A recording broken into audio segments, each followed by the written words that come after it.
Welcome to the Undrafted Uncensored cast of Pod.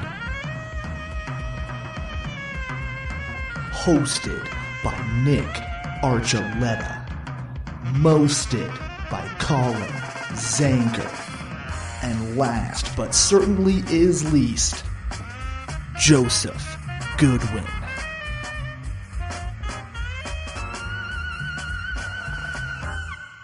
Welcome in everyone to Undrafted Uncensored, where I don't know about you guys, but I'm starting to put together the pieces as to how a finger got injured without us knowing. And we didn't find out about a shooting until 2 weeks after it happened. Yeah, I mean, Detective Archuleta over there putting together all the pieces. CSI Glendale edition. Yeah, they're. I didn't realize that John Morant came to town and was Josh Reynolds' friend. Right? I mean, I know they actually weren't in Glendale. Weren't they in DTC? No, was it a shotgun? It was a shotguns. Okay. The center of the universe for all chaos. I mean, that's what you get for being 24 hours, basically. What are we doing? What are we doing? Yeah. This, and then you have another Lion. I mean, I know he's a Bronco now, obviously, Josh Reynolds, but then you have another Lions wide receiver, Jamison Williams, suspended 2 games again.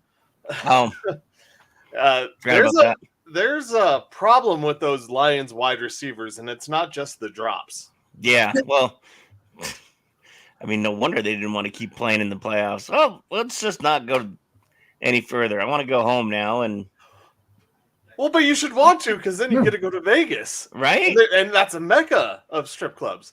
I've already been there. I probably got to pull that out. They got my name on a list out there. Yeah. Yeah, I gotta wait till my new fake ID comes in. You're an adult. Why do you need a fake ID? Well, it's got my new name on it. Yeah, the one with this name doesn't work anymore. Touchy-feely. Yeah, I can throw away my Jason Bourne one now. I just have one that says Matt Damon. They're not touching the field anytime soon. Nope. That's for damn sure. I'm like, what are we doing? Like, and that shit was crazy too. Like, they got chased down I-25. Yeah. I actually left the station just like an hour or two before, so not like that close to it, but a lot closer than I would have normally. But so all that crazy shit going down. It still makes you think, though, like, what happens if one of these games goes into overtime, and then you have to stay an extra hour now, and cut more audio, and now you're in the middle of a gun battle that you have nothing to do with. It's like, I'm really glad Drew asked our boy Alex to help cut audio, so I wasn't going to stay there until like 2 or 3 o'clock in the morning. I wouldn't do it that late, but like, man, that shit's scary. Oh man. Well, and then I mean, last year it did happen to me. I was working, or 2 years ago, I guess it was now, Corbin Porter. So that's right. He had his accident right at Bucktail and University, and that's where I get off the highway, and that must have happened like 15 to 30 minutes after I turned and got home from that game and working that game.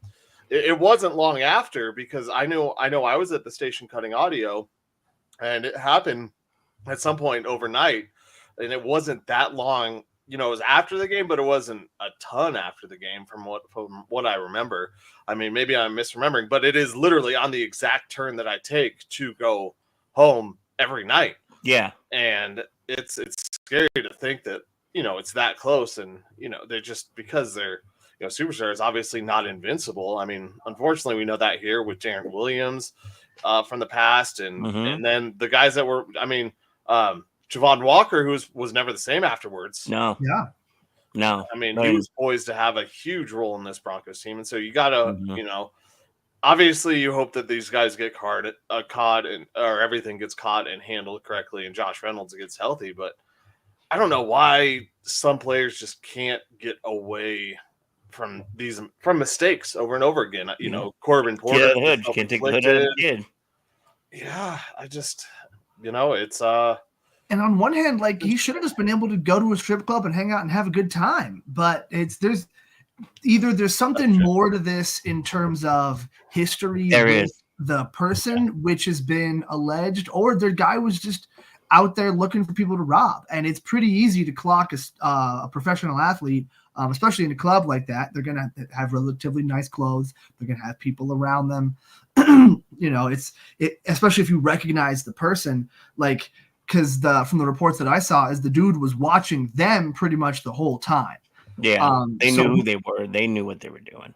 Yeah, exactly. So, like, well, that doesn't mean it was robbery. Maybe it was like, well, no, I think it was a planned robbery. I don't know. I'm just saying, like, that sounds to me like some kind of maybe a combination of a crime of opportunity and, premeditated something or other. But, like, it felt like they were going after them because they knew they had money. No, but then the story we heard was that, the guy was pissed off about something. So who knows, man? Yeah. I don't know.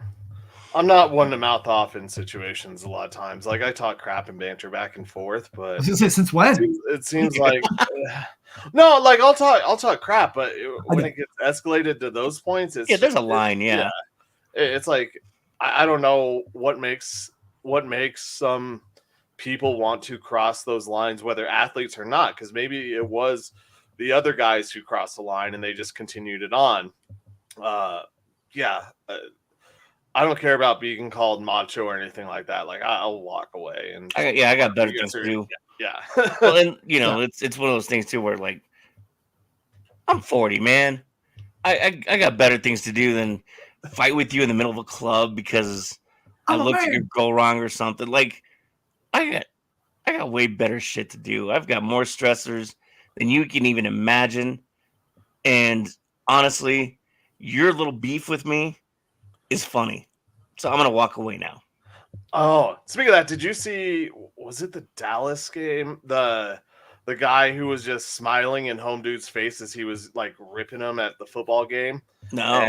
And security block. I'll try and find it, but it turns out this guy was like a Marine sergeant, or he was just standing there smiling as this guy was ripping into him, like acting like he was all tough, and he's just sitting there with a grin on him. He's standing 2 stairs below him, and he's just like, yeah, okay, just waiting for him to try something because he would have kicked his ass. Oh, dude, you never know. Knife hand. You never know who's on the other side of this and what they know. Exactly. What kind of insurance they have been over pretty quickly. Like, chokehold the guy out, and all right, we're done. You're done. All right, thanks. Flipped it. I dropped a guy once who was running at me. That was pretty easy, and basically knocked the wind out of him. But no real like fights where it's like, throwing arms for a long time. They've all been basically done real fast, and it's like, all right, cool. There we go. We're done. That's how it should go. It's called de-escalation. I like that. You know how else things should go? It should go in the favor of the Broncos tomorrow with a victory because they're getting more and more of a gimme every day. It's scaring me. Like, now it's getting to the point where it's almost a practice squad out there. Andy Dalton's not playing because he strained his thumb. Is that what they said? Yep. Yeah, it's his thumb. It's his thumb from the accident. Yeah. Obviously from the car crash. I mean, I would assume maybe an airbag thing or yanking the wheel. Oh, the driving, the wheel. Only 2 things I could think of, but this is getting more and more in favor of the Broncos. And this is a team where it is time to take the training wheels off. I think this is where you take the training wheels off of Bo and start letting him show us growth from week 1 to now. Yeah, it's a get-right game. They haven't been like wrong or anything coming off of the big win against the Saints, but this is the game where they can start to tighten things up and get better at certain things. I think the running game is going to be huge in this game in particular because the Panthers are fucking terrible at stopping the run, and the Broncos need to improve their run game more. So I feel like it's kind of It's Hannah Montana. It's the best of both worlds. You get a chance to get your running game right while also having a game where you should be winning. Like the Broncos, it seems like they're, and who knows until we actually see the play, but it seems like they're taking it more as we're excited to execute and tighten things up and get better, get some momentum, because next week it's going to be fucking Baltimore. It's going to be a fight. Yeah, it's obviously it's not like college football where you end up with this kind of game at the beginning of the season, but that's the way that they kind of have to approach this game. See, I mean, like I said, I'm getting more and more nervous because, yeah, the Broncos have taken care of business against the two teams that were really depleted in the Tampa Bay Buccaneers and the Raiders. They just, won those games pretty much straight out. And helped by Patrick and the Saints. Excuse me, I was skipping the Saints. I know the three games. Yeah. No, you're good. Patrick Surtain helped that because it was a little iffy early on against the Raiders, but when I sit there and I look at this, what scares me is that now this is the fourth game that they're going against the depleted team. And are they going to take the training wheels off? Are they going to put the pedal to the metal? I mean, I hope they are. That's what I envision happening in this game. But when you walked over those other three teams really easily, do you take it easy because it's Baltimore? Do you have that letdown? I mentioned this earlier. I am worried. I'm really worried about a letdown. I don't like that the Broncos are getting 11 points in this game. It's 11 now? I'm pretty sure I saw it at 11 earlier. Oh, my God. I saw it 9.5. Yeah, I'm pretty sure it's 11 with the 41 over-under, which basically means that the Broncos' implied total is 28 or 26 points. Yeah. 26-15. And yeah, I'm nervous as hell about that because I am also nervous that the defense doesn't come to play and stop the run. I know Jonathan Brooks is not playing in this game yet. He's not playing. He's not activated yet for the Panthers, but Chuba Hubbard has been pretty damn good for them. So if you're not ready, they will run and control the ball. Bryce Young, a running quarterback. I've talked about it plenty of times before. Broncos have had a bad history against running quarterbacks. They've gotten better. They held Justin Fields, thankfully some penalties also helped with Justin Fields earlier this year, but they've done a better job. But if you're not ready, Bryce Young has the ability to get out of the pocket and scramble. That's true. Bryce Young's got 26 yards rushing this season. Yes. It's really, you're right on paper, but dude, he hasn't shown he scored 3 points or less than 10 points twice. I'm trying to find the exact their team hasn't been good. Fantasy. Bryce Young has been terrible. It's been Bryce Young in particular. Without Andy Dalton, this team has been, and that's really sad that it's without Andy Dalton that they've been so terrible. But yeah, I think Bryce Young had one game where they put up more than a touchdown. He has no passing touchdowns on the year. Because you're not wrong there. It's worrisome to an extent, but this team is maybe, because we were talking about last week, you might take the Panthers against the Saints last week, but that's it. The Raiders and the Buccaneers were still much better teams. They had obviously the Raiders quarterback isn't that much better, but still a competent quarterback against the Broncos. The Buccaneers obviously with Baker Mayfield.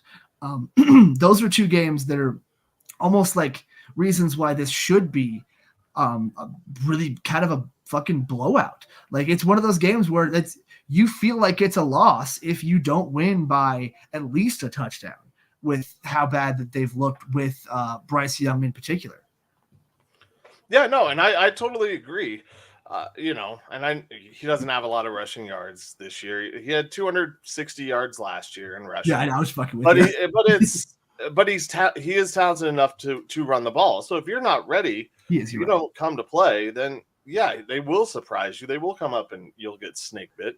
Yeah, even his first road win. Yeah, it could be. I don't want it to be. I don't think it will be. There is also a little revenge game factor, whatever. Josie Jewell's on the other side now. He's all their defense has, though. Yeah, you still have to come prepared. And so, yeah, I'm nervous about the Broncos laying an egg and not coming prepared because of what's ahead and what they just went through, and thinking this is a little bit of a lull because they've beaten the other three teams that were depleted. Like I said, it's just, they should win this game. They should win this game. But I think we'll know in the first 2 drives if they came to really play. Wow, your audio spiked there for a sec. Oh, did it? It sounded like the dog barked at the exact same time as you said no. It was like, no! It was him, yeah. Your audio like spiked real quick. It was really weird. Yeah, I didn't anything. And I get what you're saying, but this is a team that's having too much fun right now. They're putting wins together. They're putting a team concept together. This is kind of one of those things where like you feel like you have your hands in the creation of something that's going to go further. And so now that these guys have their hands on the clay and they're starting to make this mold, it's going from some little blob with a bunch of fingerprints on it to now it's starting to become an image of something that I don't think they want to lose that right now. And they're just going to keep pushing forward. I mean, they still maintain it against the Saints. And, as long as they can keep that train moving, and that's what Peyton needs to emphasize is you have to keep this pace going, because after this week, this is basically like actually Joe mentioned it earlier, where you usually have this game at the beginning of the season in college. You have a team like this where it's just like a warm-up game. And then you start hitting your hard part of the schedule. Broncos about to hit the hardest part of their schedule. And they have 2 of the top teams in the AFC right now back to back. And they don't have a bye week till week 14.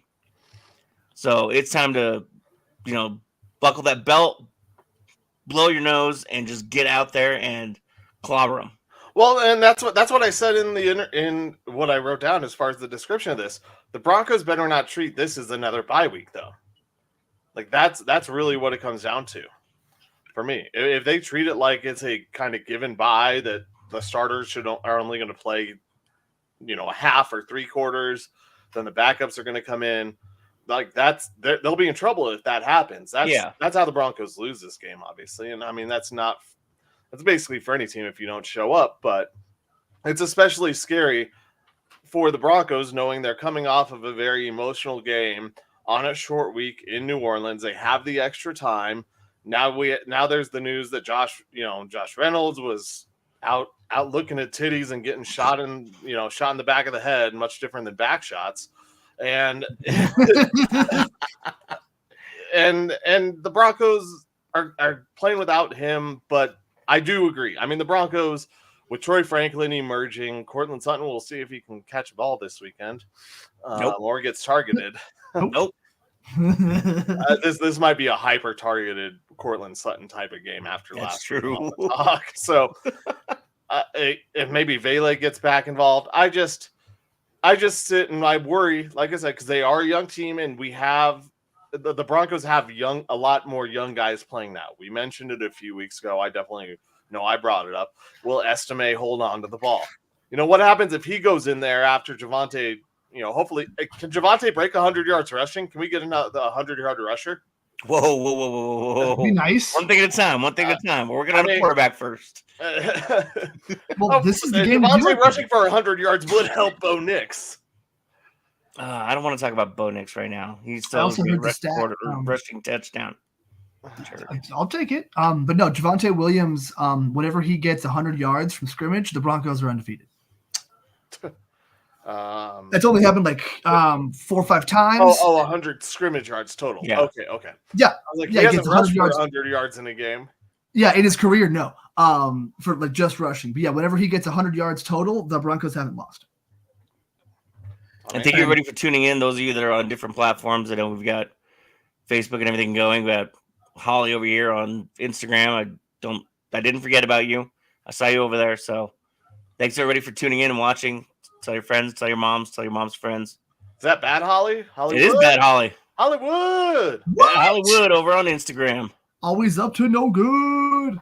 Yeah, she's watching us, so clearly she's up to no good right now. Appreciate That it. makes sense. She's looking for ideas. Holly, it is not a good idea to go to the strip club at 2:00 in the morning. Okay, we've already established that. I don't know if you saw that part. You got to When get there else at do you 1. go? Get there at 1. Yeah, There one. The early bird gets the worm. I mean, I guess I just want. Do you guys have no nerves about this game? No, I don't. Okay. I mean, I would be honest with you, and I would tell you if I know if I wasn't feeling it, I would let you know. But I think it takes a lot for you not to feel pretty confident, Nick. Joe. That's also true. Oh no! You haven't had a conversation with me since the Yankees won the AL pennant. Those are different colored glasses, Nick. No, that's some glasses give you fear. Some glasses give you boundless courage. No, that's a whole different personality at that point. Exactly. Yeah. The orange colored glasses are, boundless courage. But I don't really have any nerves, because this team, I'm looking at it here. This year, in his 2 starts, they lost 47-10 week 1 and 26-3 in week 2.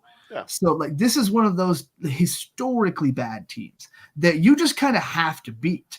It kind of is a foregone conclusion that they should win. So it's just a scouting game. It's how well do they do it. You hear them talking up style points a whole bunch on the radio.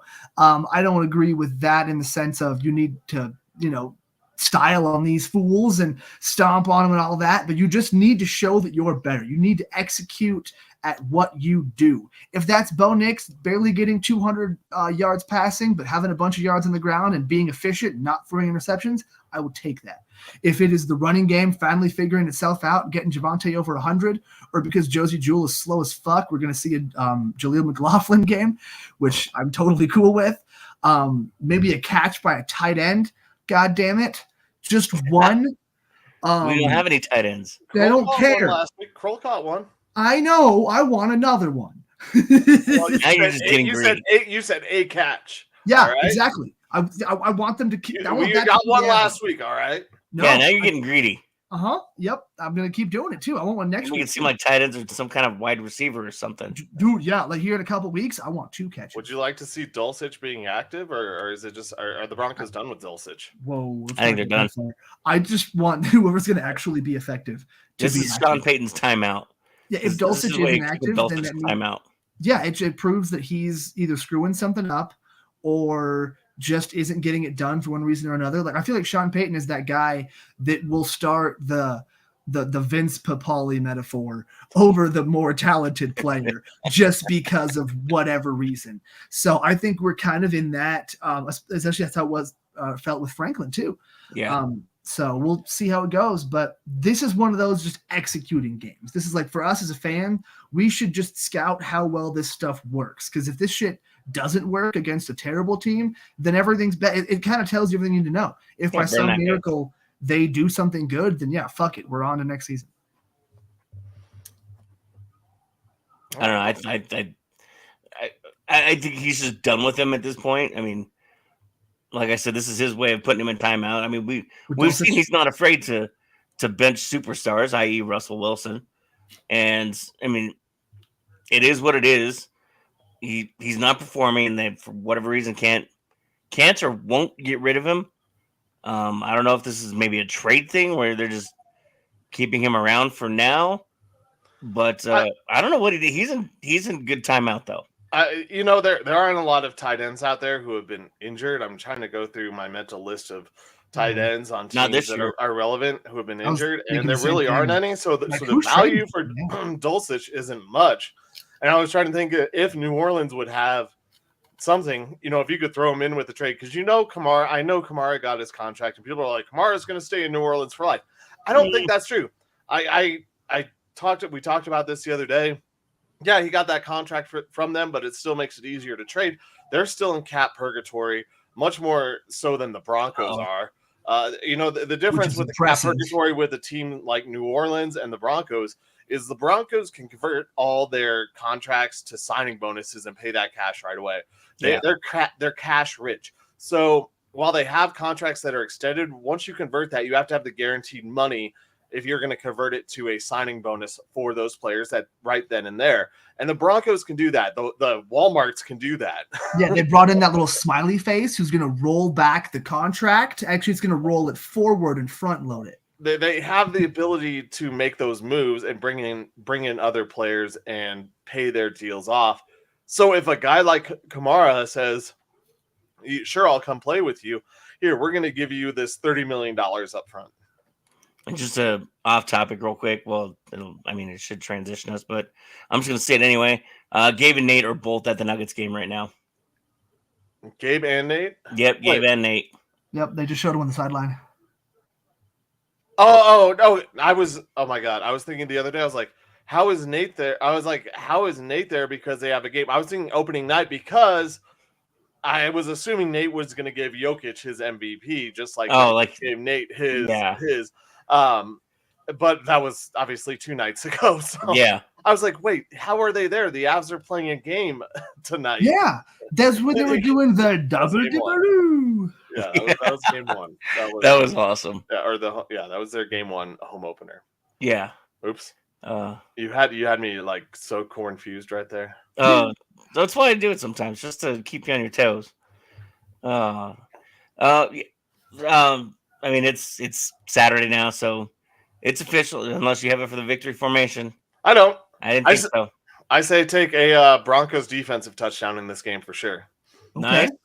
Nice. Good call. And Sutton, I already said. I can dig it.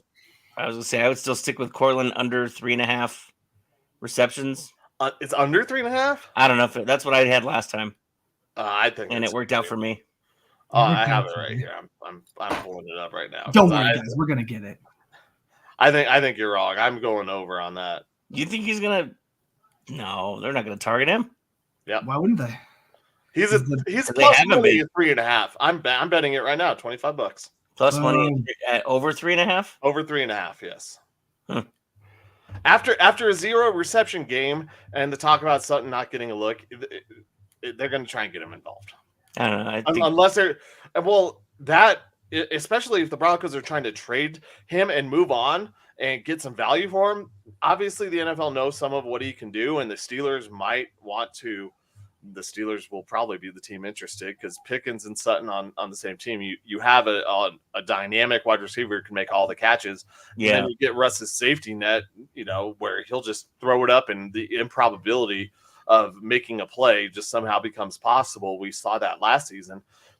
I think the Steelers are going to be in hot pursuit of Sutton because the Steelers are the best team in their division. In the AFC North. It's like, what the hell? Oh man, that AFC North. And they made a quarterback change. Yeah. All right. Let's not say they're the best team in their division. They're they have the most wins. Yeah. They're the top ranked team at this moment. Yeah. I'm still taking the Ravens all day. But yeah, that is crazy though that they're the number 1 ranked team right now. Yeah. I don't know. I don't know. I still think that they're still angry with Court, I guess, for whatever reason. They're taking it out on him in the play calls, and I think 3.5 catches is a bit much for him. Why would they be what? That doesn't make sense. Yeah, I don't think Cortland. Why would he be in trouble? Coaching or like Peyton in them.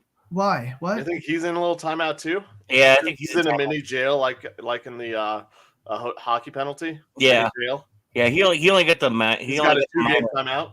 Yeah, Court got the minor, and for whatever reason, Dulcich got a major and a game misconduct. So that's where we're at right now with those two. Okay. I mean, if Court comes out, don't get me wrong. If Court comes out and has a breakout game, then I will be more than happy to love his production because we all know what he can do. But I don't know why they don't work him into a lot of this stuff and. Bo's starting to get more comfortable with some of these younger guys. I mean, 50 receiving yards for him is plus money. 100 yards is plus $1,100 or plus 1,100. I wouldn't go that far, but the 50 sounds like a pretty good one. Sounds like a good one. I'm gonna put $5 on him getting 100 yards too. Yeah, I don't see Courtland Sutton in trouble. Like, what did he do to? I think it's just he's the one getting the most attention from the defense, so therefore everybody else is open. It's not like he's so good that he needs to be double covered, but they kind of don't have anybody else to double cover. So I think he just is getting the most attention from the defense, and the other guys are just getting open as a result. It's not that they're, purposely not targeting him or they're upset with him or anything like that. It's just the other guys are open, and Bo, I think, doesn't really care that much. He'll throw to whoever. He's not going to force it. That's where I disagree with you, though, is because he's heard all this talk all weekend after the last game about how Cortland Sutton didn't get any looks, and Sutton isn't like he's not being quiet in that locker room. No, why didn't he get any looks last week then? Well, that's what I'm saying. Like he's heard the. Well, that's what I'm saying. You're disagreeing with me. He might not have been talking during the game, thinking things were happening, but all week. I guarantee you, he's in Nick's ear talking like, "Hey, we're not having another game like that." Yeah, I'm sure. I'm alive, right? Hi, I'm right here. Yeah. So like I'm saying, I don't think he was being ignored. I think shit just happened. So yeah, he absolutely can. They're not trying to not throw to him or anything. He's not in trouble. It's not like he's needs to be forced the ball all the time in every game. So I feel like that's what happened. But that's why I'm saying the difference is like I think Knicks will force him the ball this week, force feed him the ball. This week, yes, but I'm talking about previously why he did not get the ball, and I'm saying because he wasn't open, and they don't need to force it to him when he's not getting open. So because you've got, but that's what we're talking about this week's game though. Is the whole point that I'm talking about, because Nick thinks that he's not going over that 3.5, and I think that he's going to get force fed because you have a rookie quarterback and you have a veteran wide receiver who's your top paid player who's been in your ear all week about not getting a look in the previous game at all. So I think he more Uncrustables. So we're saying the same thing. Yeah, they're saying Court's going to get targeted more than 3.5 times, or he's going to take Bo's Uncrustables. There you go. Yeah. That was weird. It's like, I think he's going to get targeted because why he hasn't been targeted. No, I disagree. What? No, you guys say the same thing.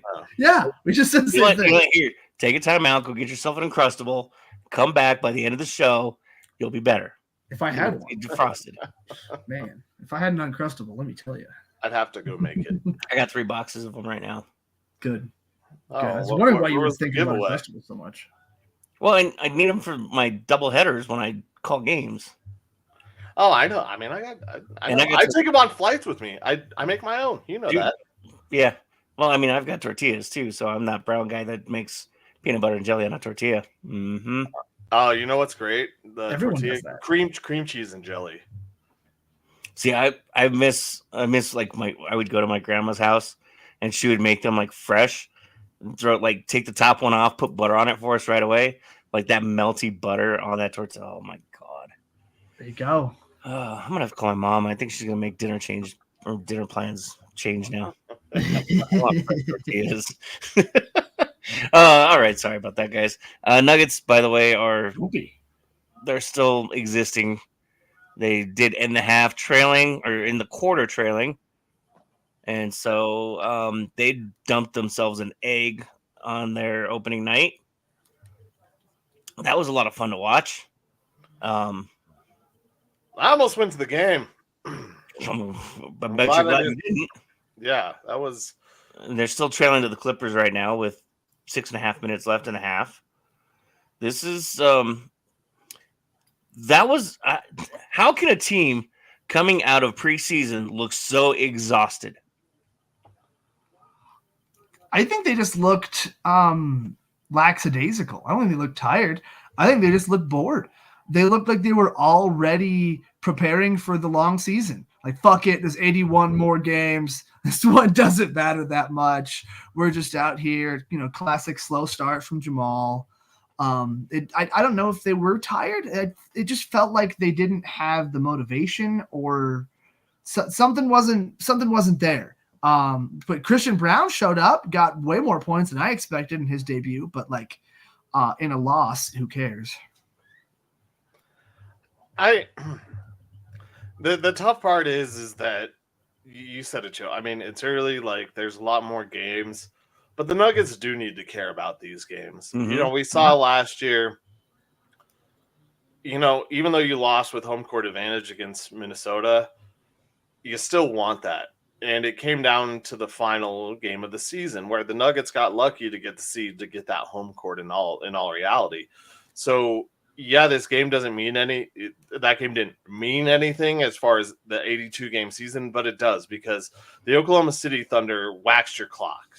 Yeah, they did. They beat you 3 out of the 4 games, and I want to say 2 out of those 3 wins were just laughers, and the Nuggets' 1 win was a close win. So you know, do you have faith that the Nuggets can just turn on the playoffs because they did it against the Lakers and they still barely got by them? I'm not so sure about that anymore. I worry about the early season stuff as an indication of where this team's interest level is, for the rest of the season. Are they going to get involved? Are the young guys going to play? Is Christian, like you said, he had a lot of points. He had a good first game, Joe. He has like 16 points. Cool, good first game, good showing. Still not KCP out there, but serviceable out there building. But where are the other guys?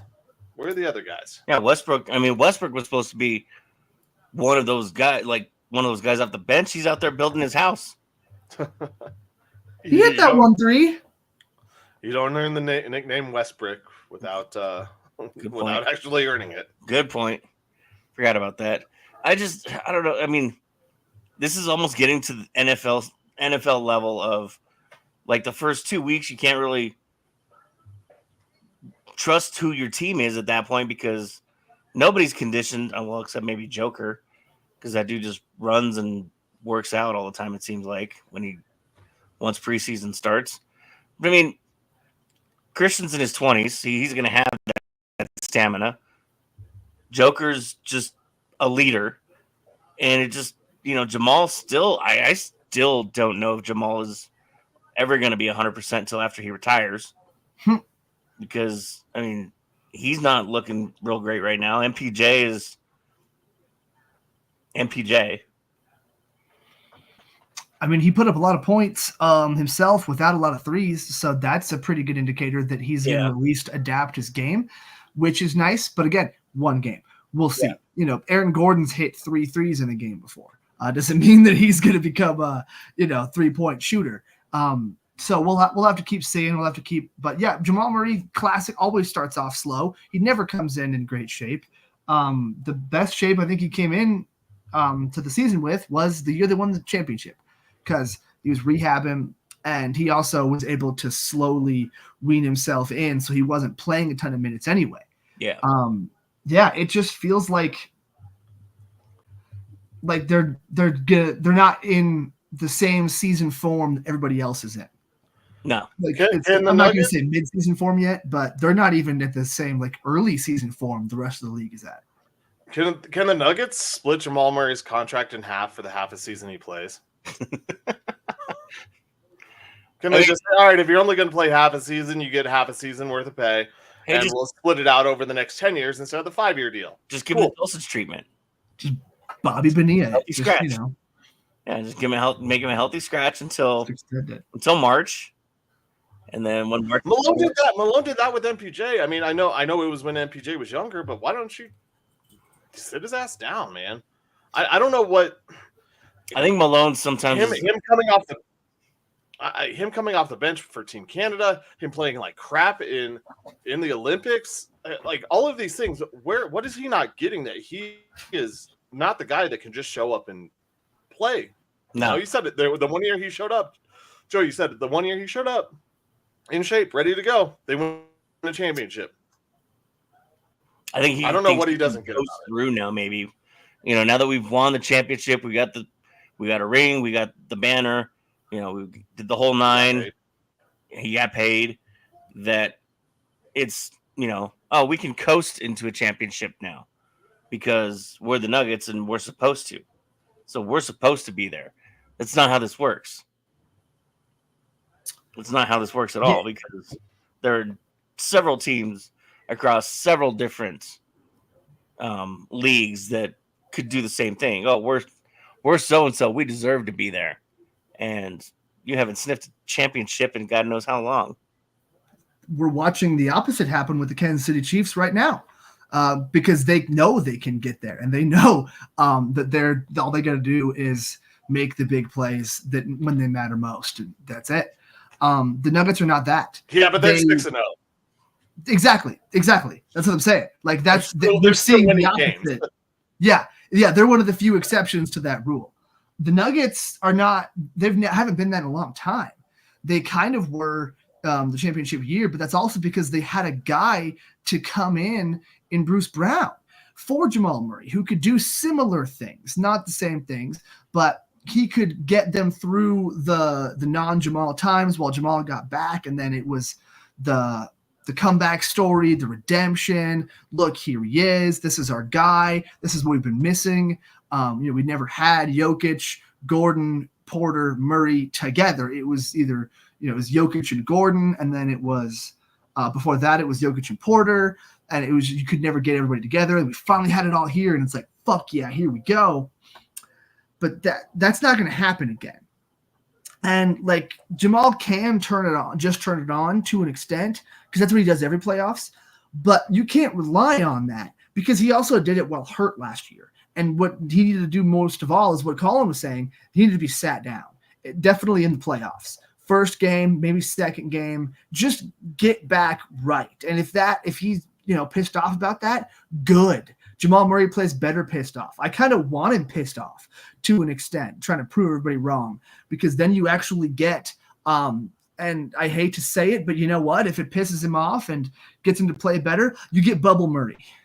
They haven't scored a point in like 3 minutes. They just scored finally again. Yeah, they were sitting at 27 points. That was where it was when I looked at it last before we started this topic. Yep, and we got into it, and now they've scored 3 points since then. And they're letting the Clippers just run all over them right now. Oh my god! By the way, have you seen this new Clippers logo? Yeah, it looks like a beer hop. Kind of. I can see that.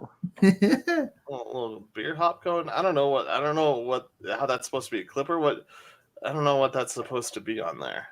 What is a Clipper anyway? It's a ship. Okay. It's. I guess I see the ship in it with the navigation. Yeah, I don't know. Yeah, because it's like the navigational star and it's like a compass. I just want an excuse to say the word sextant. Yes. Yeah. I mean, I guess I see it now that you say that, but it looked like a hop to start, or even like. I could see that after you said hop. Then I could see that. Yeah. I was like, oh, I see what you're seeing now, because I didn't. I just thought I knew what a Clipper was. So I'm impressed.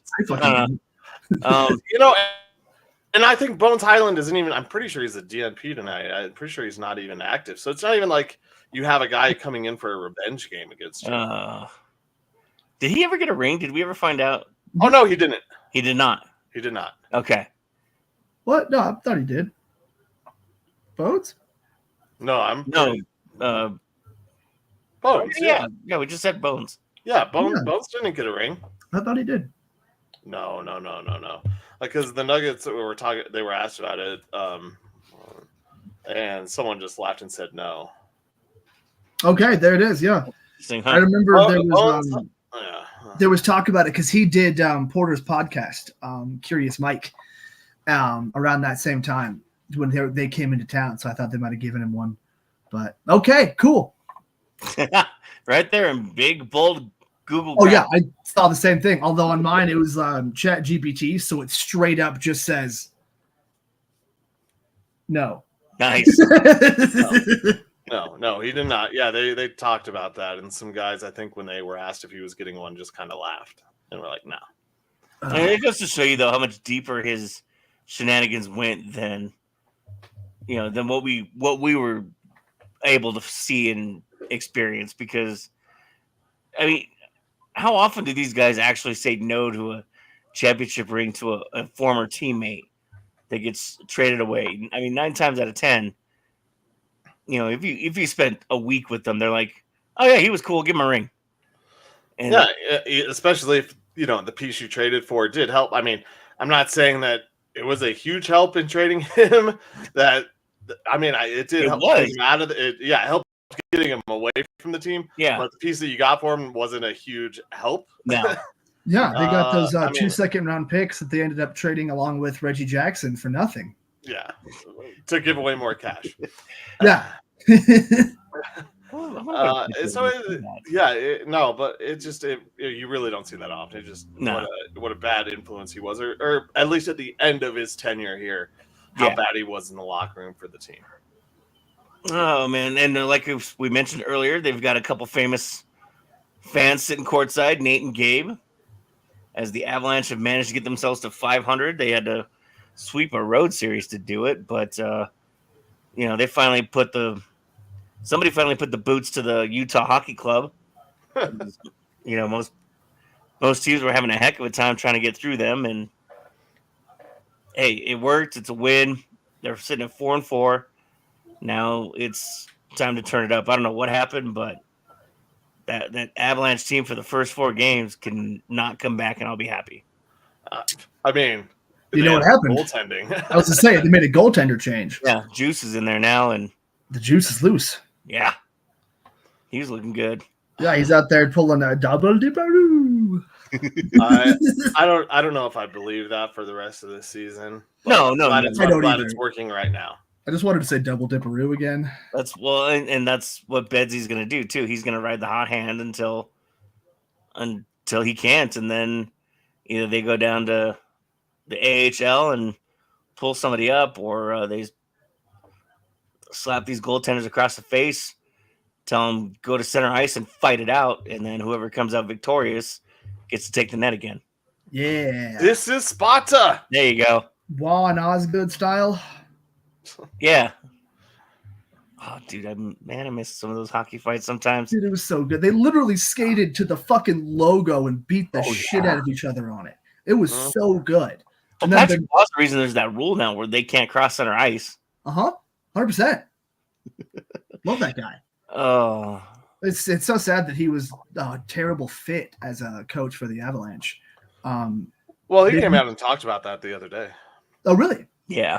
When the Islanders came here to play, he talked about how he wished he had done something. Not that he did some things different, but he said to the point of, he made mistakes while he was here. He didn't understand the value a coach had, or he didn't respect the position enough when he was the head coach here, and he had to learn some things, and he was grateful for the opportunity with the Islanders. Not that he would change what he did here, but he wishes he knew now what he knew then and respected the position more when he was here. Damn, that's a big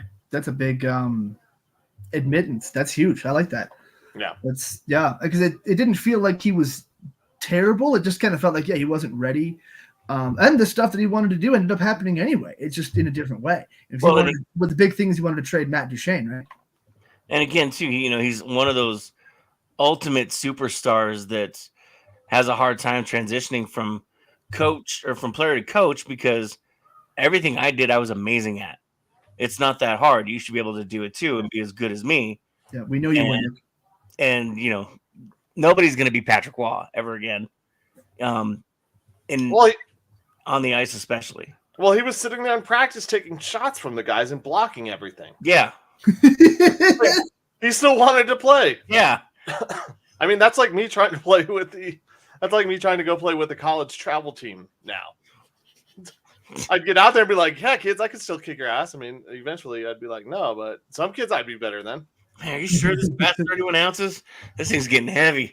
You know what? We had a scrimmage today, and the worst part about scrimmaging in baseball and like doing something like that, breaking a bat in a game that doesn't matter.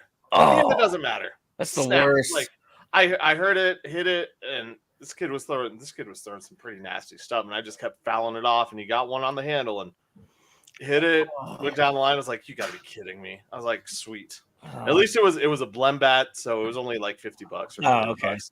But still, it's like, damn it, that was a $50 practice. Yeah, but I mean, if you're gonna trade a bat for anything, you want to at least trade it for a hit. A hit in a game. Yeah. Not with a fictional ghost runner on base. Oh, that's the worst. I was just like, damn it. I was so pissed. You know when you're not pissed off, Colin? When you can do the victory formation. Oh, when all I do is win, win, win? This is the victory formation. All right, boys, here we go. Best play in football. 6 right tight diamond victory on 1. Break. Okay, 3, 2, 1, it's jam. The Pick'em segment, proving that Colin Zanker is the most humble man in the history of time. Or sorry, least. Featuring Nick Archuleta, wishing he was somewhere else. And Joe Goodwin, just kind of winging it. That's right. This is the victory formation. For 2 of us, there was not a lot of victory. We were 2 and 3 on the weekend, and for 1 of us, we were 4 and 1, or on the weekend, over the week since our last show. First, we kicked things off with the Vikings and the Rams. Well, Nick and Joe didn't start the weekend off right, as they both chose the Vikings to win that game. I was the only one smart enough to choose the Rams to show off for their future teams or trade partners. Rams come out victorious regardless of what you think about that face mask penalty, which it was. The Vikings still would have had to travel the length of the field and get a 2-point conversion. I think the Rams would have won that regardless. Close my door. Next, we move on to the NBA. The Timberwolves and the Kings. Me and Nick both picked the Kings to win this game. They end up losing by 2. I really don't care because I hit my Domantas Sabonis having at least 3 threes in a game bet that I placed earlier in the season. He had a Sabonis bonus? Sabonis bonus. Joe got that one. He was the only one to pick the Timberwolves to not start 0-2. But you did not have the Sabonis bonus. I know. I hit my Sabonis bonus. He Joe hit 3 threes in the game. Bonus. The Kings lost, though, so I didn't really care. I still won in real life. Next, the Jets went to play the Kraken, and they stayed undefeated in overtime. The Kraken were in control of this game, but they ended up blowing it at the end out there, Kraken blowholes. So I was the only one to pick the Kraken. Nick and Joe got that one correct, 17-69, as the Jets were favored. Release the Jets. Today already, Notre Dame crushed Navy, as we all kind of anticipated. Yeah. So you guys won $2.20 on that, meaning $12.20. It's better than losing 10, I guess. That's true. And the one that is going to kill Nick is obviously Yankees-Dodgers, game 1. Dodgers come out victorious. Because everybody's an idiot. Did you like that little live bet action that I sent you, Nick, on Friday night? You do realize that I get angry, right? I punch people. Did you? I mean, that's why I sent you a text and I was far away. That's why I sent you. That's why I went. Oh, Colin. I live bet the Dodgers while they were down to win the game. Yeah, and I proceeded to send. I went. Colin sent me a text message. I don't care. He's a fucking asshole. Right as my phone to the side and I left. Right as the ball was traveling, turned on the Yes Network over the right field fence into right center. From Freddie Freeman, I sent Nick's my screenshot fucking inning of why. Yeah, I liked the matchup. Left on left. Tim Hill's also a left. Who hasn't given up a run at all in the postseason. Bullpen guy. We'll see if Nick can redeem himself. But either way, with the totals, Nick lost 11 cents on the week. He's still over $800 at 808.44. Joe has moved back into second place with winning $57.30 at 787.12. I am in third place by $13, just under $13. I won $10.41, 774.18. Let's see if Nick can redeem himself this week. We are going to start off with, with the one that Nick. We already know what Nick is going to choose. We're going with Game 3 in New York. Dodgers versus the Yankees. Don't have odds for this, but I'm assuming the Yankees will be favored in the first home game in the series. Nick is. Did you just say it really depends on the pitching who you're going to choose in this game, in the games? No, I just you're not going to pick against the Yankees, all right?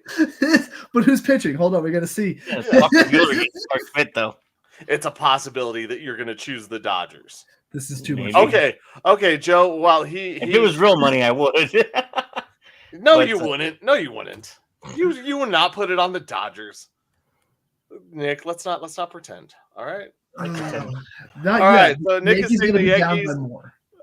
Joe, who you got in Game 3 in Yankee Stadium? Game 3, Yankee Stadium. I don't know. Oh, Fuck it. Let's take the Yankees. Let's there you go. There you go. Let's do the thing. Also, I just love the genuine sports rage coming from Nick. It fills me with happiness and joy. Because I know that's exactly how I would be if like the Broncos somehow had to play a 7-game series for a championship. And they blow the first game that they have total control over. Yeah, just control. They were behind. They had control after Stanton home run, the bomb. Give me a break. They were in total control of that game. Yeah, and then Aaron Boone decided to be a manager, and that's what I'm saying. They had his head up his ass. All right, so I'm taking the Dodgers. I talked about this, the Fernando Valenzuela passing. That game won, just memories of the past. I think the Dodgers are rolling in the series. I really would love to see 6 or 7 games between these two teams, but I'm really not sure it goes past 5. So 6. Then we move on to Hawks versus the Thunder. Will Oklahoma City continue their hot streak from game 1 against the Atlanta Hawks? This is in Oklahoma City. We don't have odds yet because I believe this is the Sunday night matchup. So, Joe, who you got? All right, let me think really long and hot. I'm kidding. It's Oklahoma City. Taking Oklahoma City. I am actually going with the Hawks. Trae Young has been playing unbelievably right now. And the Thunder might be up and coming, but they might also take a Eastern Conference opponent lightly. Nick, who you got? Well, I was going to pick the Hawks, and then Colin picked the Hawks. He doesn't want to be associated with the Dodgers. He wants to be the only one picking the Hawks. But, I mean, I just feel like the Hawks could just sneak in and steal this one from the Thunder because OKC is going to take them lightly. So give me the Dirty Birds. They're going to snatch it out of their hands like a hawk. Yeah. Next, we move on to the Flames and the Golden Knights. This is all Sunday night or Sunday afternoon. The Sunday night game wasn't that good. So Flames 5-1-1 against the Golden Knights 5-2-1. This game is in Vegas, and give me Vegas. Joe or Nick, who you got? Yeah, I still don't trust the Flames to be good, so I have to go with Vegas. Joe. Well, folks, pick the Flames. I'm taking Vegas. Oh, crap. All right, Flames are winning. Flames are going to 6-1-1. All right, now on to the NFL. Sunday night football. Cowboys versus the 49ers. Possibility of Christian McCaffrey coming back. 49ers are at minus 218. They lost Brandon Ayuk last week. Debo seems to be out of the hospital. Juwan Jennings is out, though, for this game. Cowboys, who the hell knows what's going on, what the hell is happening in Jerry's world or Jerry's head. I don't want to be there because he thinks a lot about it in the shower. I just thought about that in the shower. Who you got? Good God, that's an ugly game. I mean, it should be in the Cowboys should win it, so I'm going to go with the 49ers. Joe, who you got? I kind of have the same thought, but I think the Niners should win it because the Cowboys are terrible. They just seem to fuck up everything this year, which means the Cowboys will probably win it, but no, I'm still going to take the Niners. Okay, wow. Yeah. I just don't know what's going on with the 49ers after last week. They looked like a shell of a team that wasn't ready to play, and I think the Cowboys are going to respond. So give me the Cowboys on the road in what should have been a great game to look forward to. Early in the season, we were looking at this game like, damn, this is going to be great. Yeah. And now it's like, oh, are we going to watch Sunday Night Football? We move on to Monday Night Football. Hold your horses, everybody. We talked about this team earlier. The Steelers minus 245 at home against, is it the Drew Lock Giants? Joe, who you got? Okay, so you said it's Drew Lock versus who? It might be Drew Lock. It's just because Daniel Jones got benched. I think Daniel Jones is still starting. Probably. Against who? The Steelers. Steelers, okay. I heard Drew Lock and forgot everything else. Oh, man. Battle of the former Broncos quarterbacks. I just want the Steelers to lose really badly. So I'm going to take the Steelers because they're going to win. I am also taking the Steelers. The Giants might have gotten one surprise victory in Seattle this season. I don't think they can get 2 away from home, although maybe being at home is an issue for them. So give me the Steelers as well. Nick, who you got? I'm rolling the dice that Drew Lock's going to pull this one out just because it sounds like a hilarious headline. And you hate seeing the Steelers be the number 1 team in there. Somebody had to do that. Yeah, someone had to, or else we all know what was going to happen. Yeah, we all know what was going to happen. The Giants were going to win. The Giants were actually going to win. That would have been sick. Thank you for sacrificing first place. And you can kiss first place into space. Well, we kiss everybody goodbye. Thank you, everybody, for tuning in. Once again, every platform we have, Instagram, YouTube. My brother was there. He was nice enough to comment a little bit. Tell your moms, tell your friends, tell your mom's friends, like, share, subscribe, everything else that I don't know how to do, but you know how to do it, so please do it. And keep watching and loving sports. We love you guys. Thanks for letting us do this. Thank you, Michael Spillin, and everybody over at e5280sports.com for hosting us and having us and loving us and keeping us around for whatever random reason. For Colin Zanker and Joe Goodwin, I'm Nick Archuleta. This has been Undrafted Uncensored. Have a great weekend, guys. We love you. I love you. Bye-bye. Thanks for tuning in, everyone. We love you. Bye.